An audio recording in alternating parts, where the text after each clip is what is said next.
All day, marching bands and that sort of thing, but I'm going to dive right into our first introduction.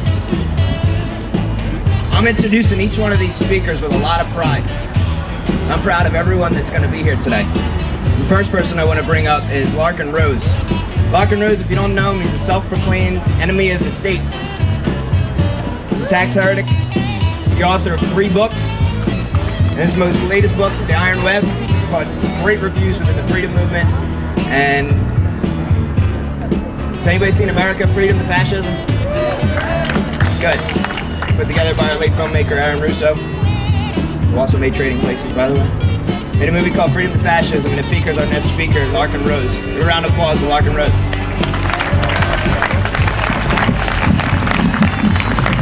Thank you very much. I'm going to say some things today that are going to anger a lot of people and offend a lot of people, and probably make lots of people go, yay! But I'm pretty sure you won't be bored. 233 years ago, a bunch of guys got together right over there, and they wrote a letter to their king. And it was a very well thought out, very eloquent letter, but it basically boiled down to this. Dear King George, you're not the boss of us. Sincerely, bunch of troublemakers. Because that's essentially what the Declaration of Independence was. It was not whining to the king, oh, will you please be nice and lower your taxes and do this. In fact, the Declaration specifically describes how they had tried that and it didn't work. Now, for all the parades and celebrations and picnics and fireworks that are going to go on today across this country, all the millions of people engaged in this celebration, how many of them actually think about what the Declaration of Independence was? What those people did? Those people were criminals. They were tax cheats. They were traitors. They looked their government, the British Crown, in the face and said, we do not acknowledge your right to rule us at all. They did not say, will you please reduce this and please be nicer here. They said, it's over. Truth be told, some of the colonists were cop killers. If you don't believe me, what do you think happened at Lexington when King George's law enforcers said, you colonists, lay down your guns? They said, no, you're not the boss of us. And so we had the shot heard around the world, which is widely regarded as the beginning of the American Revolution. How many people celebrating across this country today actually support that kind of radical, extremist action and attitude that you can go to your own government and say, we're not going to obey you anymore. We do not acknowledge your right to rule us at all ever again. Personally, I doubt it's very many Americans. We have lots of sort of residual freedoms left over from what a bunch of radicals did a long time ago, and it's sort of fun to be this close to where some very significant steps in that happened. But the bad news is the spirit that allowed this country is basically dead in the vast majority of Americans. The vast majority of Americans are absolutely incapable of thinking, much less speaking, the concept, you're not the boss of me.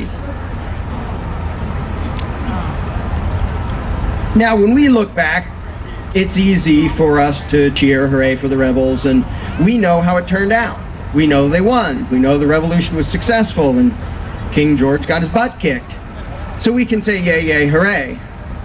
But make no mistake, when you cheer for the people who had the American Revolution, you are cheering for traitors and criminals. They broke the law. Freedom is always illegal. Let this one thing sink in. If you don't hear anything else, freedom is always illegal, because the people who want power over you will always say keeping what you earn is against the law. Being armed is against the law. Determining your own future is against the law. And how many Americans, as much as they celebrate Independence Day, are capable of even thinking those thoughts? Let's do a comparison. Suppose a group in this country today did what the founders did 233 years ago. Suppose they wrote a letter to the United States government, a letter to Congress and the President, and said, "We will not pay your taxes ever again. We will not obey your laws ever again. We do not acknowledge your right to rule us at all ever again. And when you send your thugs to enforce your will on us, we will resist." How many Americans dare to even think that? And what would most Americans think of any group that did that?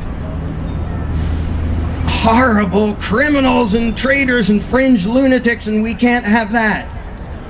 Well, why do we have this double standard? Why is the whole country having these huge celebrations over Independence Day where a bunch of criminals broke the law, committed treason, and resisted authority, when the vast majority of all those people out there having celebrations would be the first in line to condemn anyone who did that today? Why the double standard? Did morality change sometime in the last 233 years? In short, the spirit of resistance, the ability to say, "You're not the boss of me," is gone from the vast majority of American culture. It has been trained out of us. And for all the pride people express today, I'm here to tell you, the American people are wimps.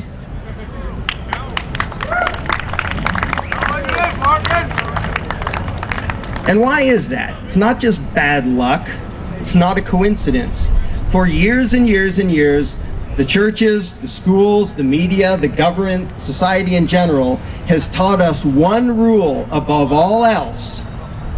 Obedience to authority is the highest virtue, and disobedience is the worst sin. That is the message that comes through everything else. And you can see it. Here's where I'm going to offend a lot of people. You can see it in the freedom movement. Because the vast majority of the freedom movement consists of people saying, let's vote for these people, let's push for this legislation, let's lobby for this and that and the other thing. And they couch their demands in, of course, we will only do things within the system. We would never advocate anything illegal. Well, I hate to spoil your party, but the Declaration of Independence was not about doing something within the system. It was about saying, we're free whether authority says so or not, and we will resist. Even if you call it law, even if you call yourself government, even if you wear fancy hats and have big, important meetings, we will resist because we own ourselves.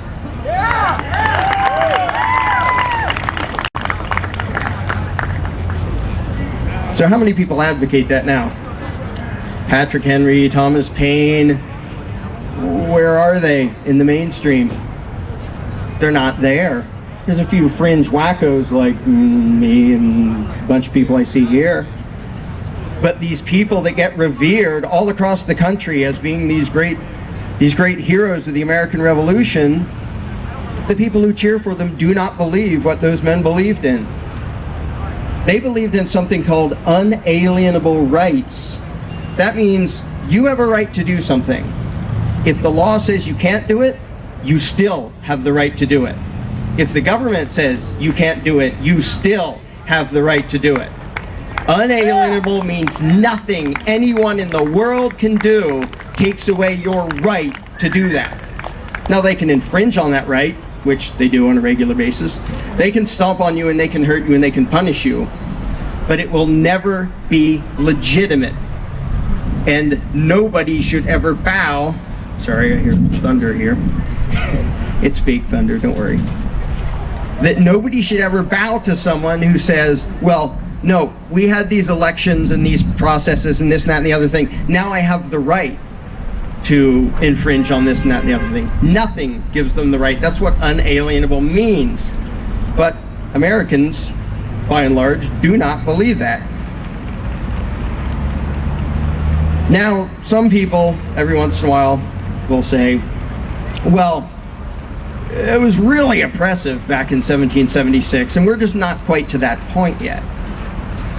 If 2 to 3% taxation justified a revolution in 1776, why doesn't 50% and growing justify a revolution?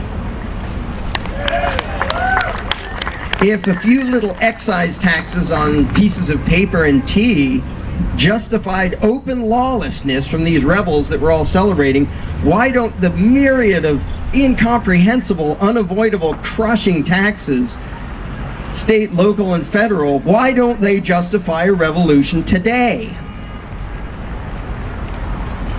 If the occasional abuse of the colonists by the redcoats justified a revolution back then, why isn't it justified today by the fact that the vast majority of American law enforcement see no problem at all with randomly stopping you, detaining you, interrogating you, and searching you for any reason they like or no reason at all? If you read the Fourth Amendment, you realize, wow, they had a revolution over that. So where's the spirit? With all the flag waving and with all the celebrating, where are the people who actually believe in what happened right over there 233 years ago? What exactly are we proud of if we let that go? People talk about American pride. What is it they're proud of? That reminds me, somebody gave me a note here to read you. The guy's name was Samuel Adams. Yeah, the beer guy, but he did some other stuff too. If ye love wealth better than liberty, the tranquility of servitude better than the animating contest of freedom, go home from us in peace. We ask not your counsels or arms. Crouch down and lick the hands which feed you. May your chains set lightly upon you, and may posterity forget that ye were our countrymen.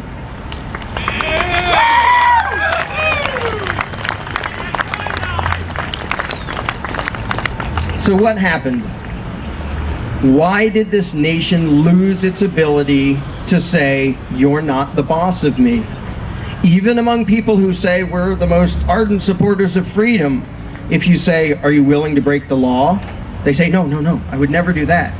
In other words, you're ardent advocates of freedom as long as the tyrants give their permission. That's not being advocates of freedom. In Lexington, what happened when the troops said, lay down your guns? Did they say, can't we keep them pretty, please? Okay, here you go. No, they said no. Where are the Americans capable of saying no? I'm not talking about voting and whining to your congressman. I'm talking about resistance. And I know even hearing about this makes a lot of people very uncomfortable because the American people do not believe what the Founding Fathers believed. The problem is we have been trained for years and years and years to measure our worth based on how well we obey authority. Not on how we treat other people, not on what we produce, on how well we obey authority. Consider the example of the phrase, law-abiding taxpayer. People use that constantly, and what they mean when they say, I'm a law-abiding taxpayer, is, I'm a good person. Okay, but what does law-abiding taxpayer actually mean? Well, the law-abiding means you do what the politicians tell you.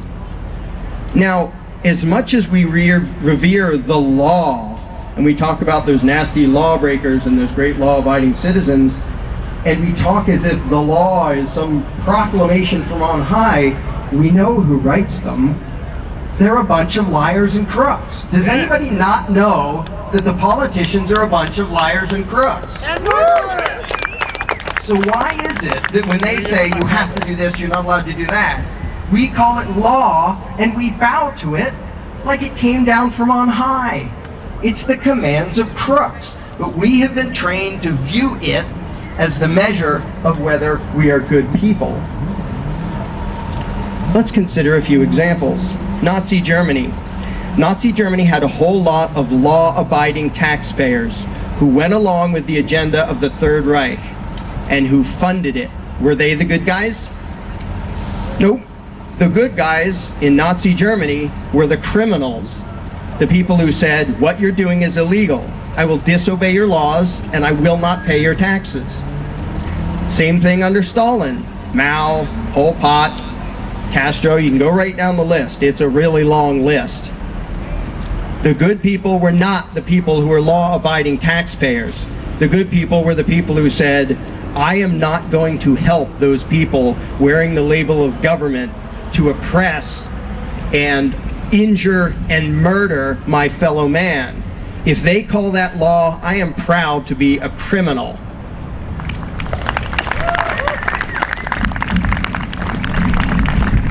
And as much as we revere the law, if you need politicians telling you what's right and wrong, something's horribly wrong. Here's a quote from Thomas Jefferson, because I just want to let you know I'm not the first radical wacko to say these sorts of things. Rightful liberty is unobstructed action according to our will within limits drawn around us by the equal rights of others. I do not add within the limits of the law, because law is often but the tyrant's will, and always so when it violates the rights of the individual.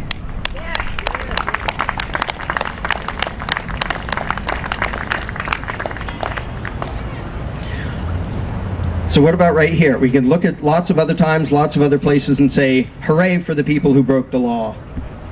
We can look back in this country's history when slavery was legal. Just as evil, but it was legal. Were the good guys the people who went along with it? Nope, the good guys broke the law. And we can see that in this country, in the past, and lots of other countries, present and past. What about this country today? Do we really want to tell ourselves that, well, no, it's not okay to resist now? Among other things.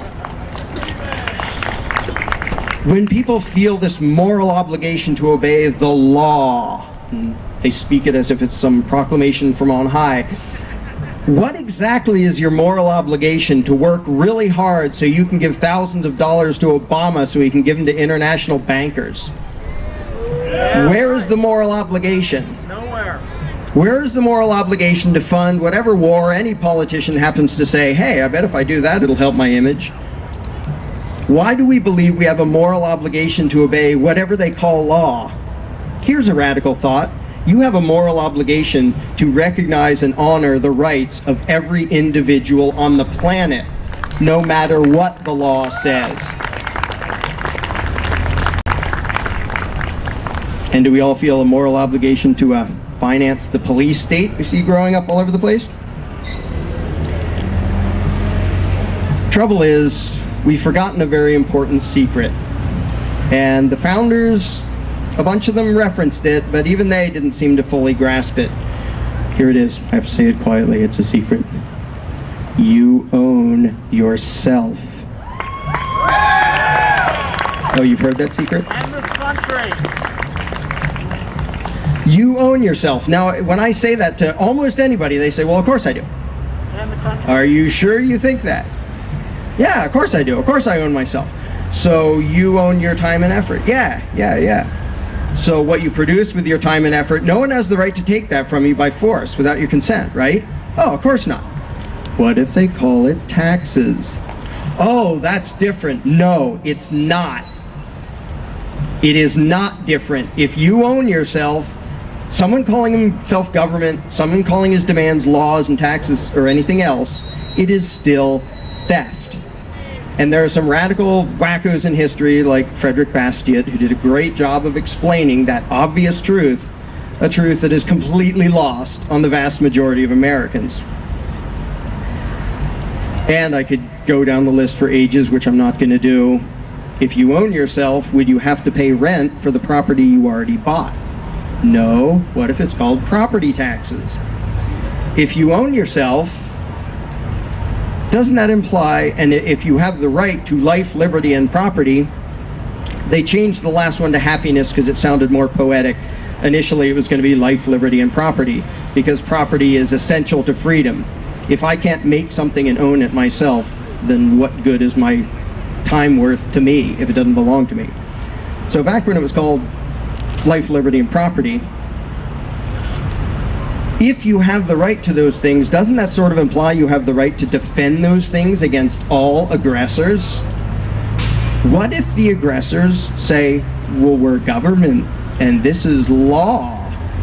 You know, everybody can see if some thug comes to your house and points a gun at you and says, hand it over because I want it, then it's perfectly okay to defend yourself.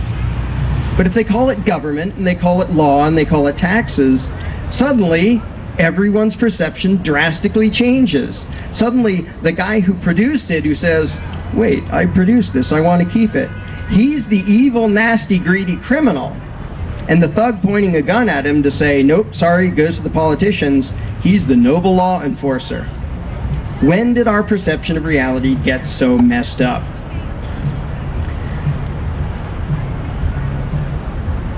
Now, I'm going to finish it up here. Hope I riled up enough people already. The concept of freedom and being able to defend your liberty sort of implies you have the right to have the ability to defend your liberty. Now, I have an email list, and a while ago I sent a thing to the list that says, I want every American to have the ability to forcibly resist federal agents. As you may expect, it freaked out some people who work over there. And I suspect it would freak out most of the country. What are you talking about? You want people to have the ability to kill law enforcers? Is that what you're saying? Yep. I'm not saying go out and slaughter them wildly. I'm saying you should have the ability. And 233 years ago, some guys explained why and demonstrated why you should have that ability. But as scared as people are of that concept, what's the alternative? That you should not have the ability to resist your own government. Which of those scares you more? Because I got to tell you, the idea of a people incapable of protecting itself from its own government, that's really scary to me.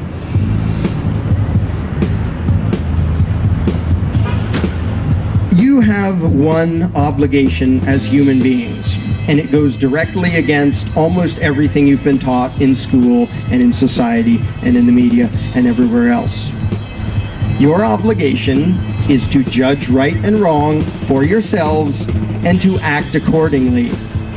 And if somebody says, no, no, no, I'm the boss, I'm in charge, I'm authority, I lay down the law, you do this, you have the right to say, no, I'm not going to do the wrong thing just because the law tells me to. And when they huff and puff and say, you're nasty criminals and scofflaws and malcontents and horrible people that you would dare to disobey authority, you tell them, you're not the boss of me. Thank you.